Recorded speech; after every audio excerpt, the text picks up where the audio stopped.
Global Revolution 2011. On December 27, 2008, Israel began the bombardment of Gaza in Operation Cast Lead. Unlike in virtually all other wars, there were no fleeing refugees, because Gaza's 1.5 million residents are imprisoned. Everyone was made to endure 22 days of an assault from the fourth largest military in the world. Among the weapons used were depleted uranium and white phosphorus, all supplied by the United States government courtesy of the US taxpayer. Among the population of Gaza were more than 800,000 children. During this so-called war, President-elect Barack Obama said nothing. Fast forward to June 4, 2009.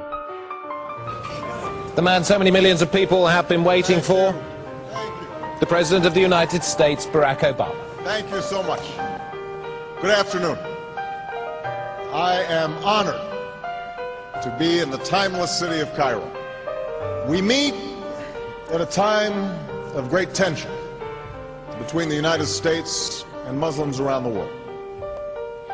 Tension rooted in historical forces that go beyond any current policy debate. Washington has not joined the critics who accuse Israel of inflicting collective punishment on its besieged population. Meanwhile, the U.S. military aid commitment to Israel continues unabated. The Congress has approved an average $3 billion a year in arms and military financing to Israel over the next 10 years. And I'm also proud to carry with me the goodwill of the American people and a greeting of peace from Muslim communities in my country. Assalamu alaikum.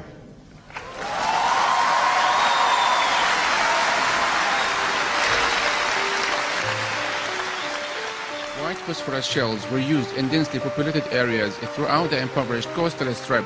White phosphorus, classified as a chemical weapon, is used to mark enemy targets and to produce smoke for concealing troops' movement.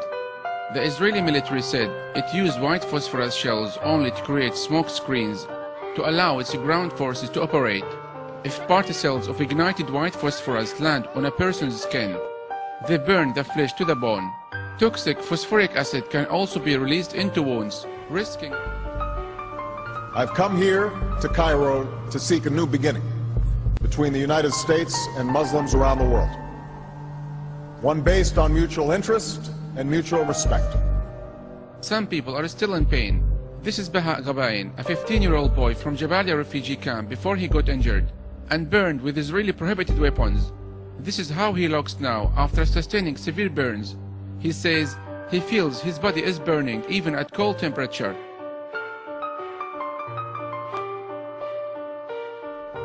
There must be a sustained effort to listen to each other, to learn from each other, to respect one another, and to seek common ground. As the Holy Quran tells us, be conscious of God and speak always the truth.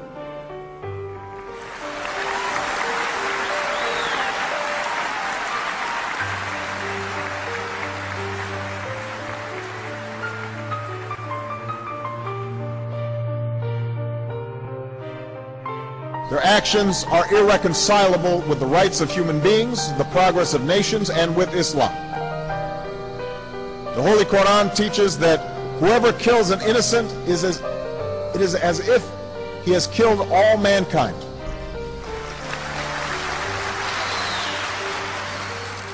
Just as Muslims do not fit a crude stereotype, America is not the crude stereotype of a self-interested empire.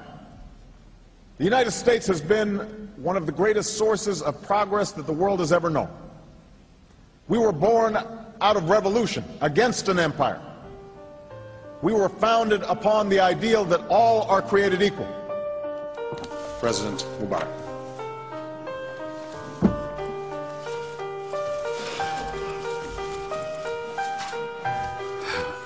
السيد الرئيس باراك أوباما I have gone through wars and hostilities and have participated in the quest for peace since the first day of my administration. I have never spared an effort to push it forward, and I still look forward to its success and completion. The efforts to achieve peace between the Palestinians.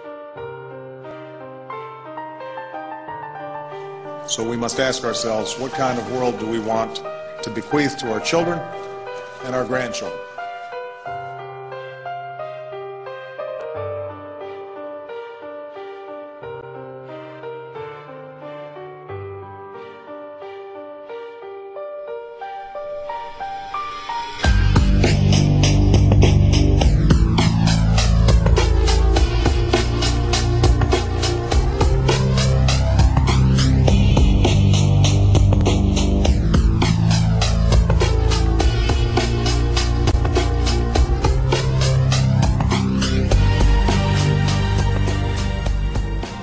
We're now joined by Keefe, an activist based in Gaza. Mr. Keefe, many thanks for joining us here on RT. Now, some experts are saying that these uprisings we're seeing in Egypt at the moment resemble the colour revolutions of the post-Soviet states. Do you think that we're seeing a similar scenario being played out in North Africa?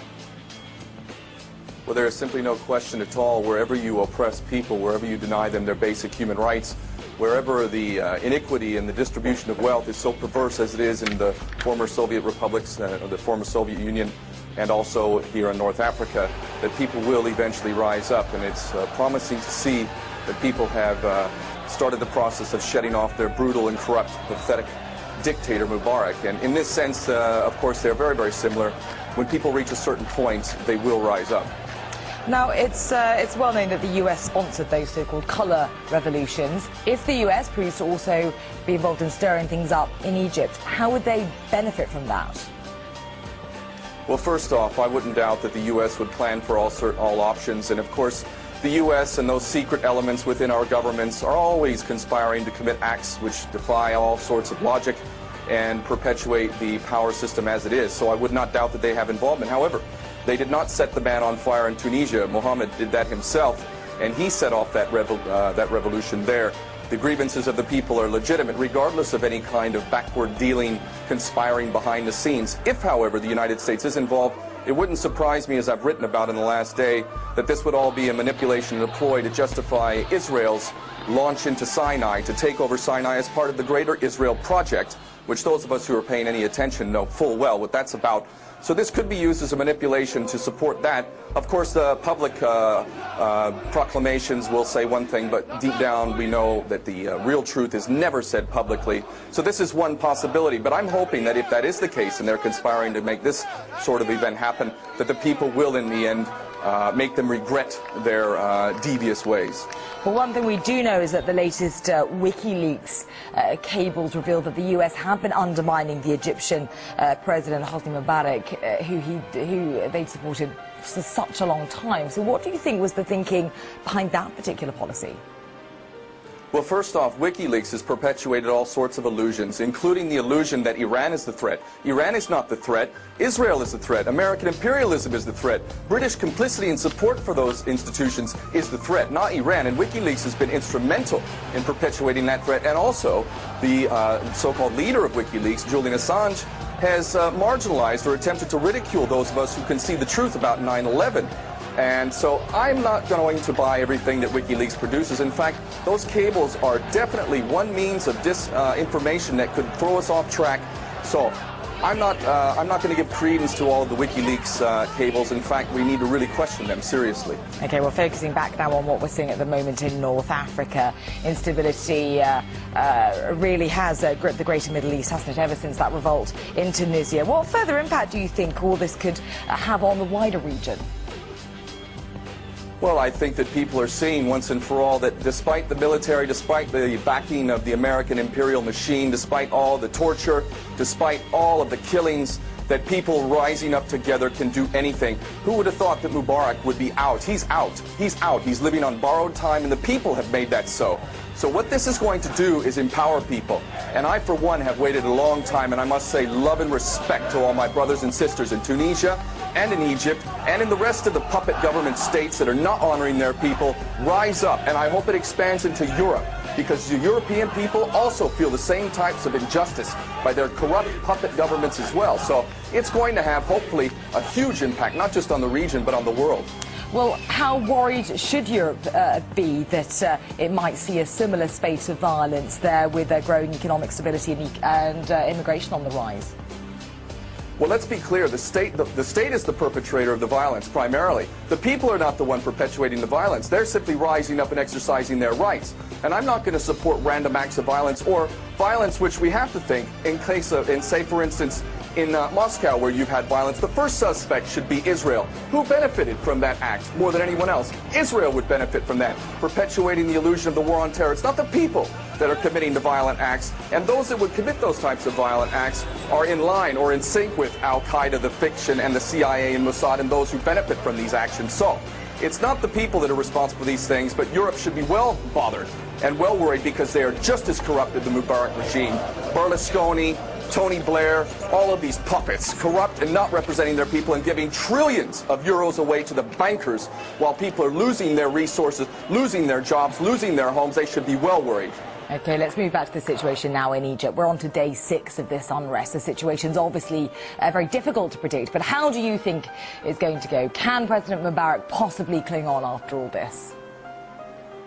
Absolutely not. He's living on borrowed time. Mubarak's day is over. But Suleiman, the man that he's appointed to be second in command, has been collaborating, working with the Zionists for a long time, so he will not be tolerated either. Nobody who has any ties to the Zionist conspiracy to commit to Greater Israel or to the American imperial machine, nobody in the Egyptian regime who's had anything to do with that, nor the banking elements which have indebted the Egyptian people to the point that they live on less than $2 a day, none of those people should be tolerated. And al-Baradei is far from being a guarantee. Only the people of Egypt can decide who they want. OK, Mr. O'Keefe, many thanks for those impassioned words there. Ken O'Keefe, an activist speaking to us from Gaza. Many thanks.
Whether you're a Christian, whether you're a Muslim, whether you're an atheist, you will demand your goddamn rights, and we will have our rights.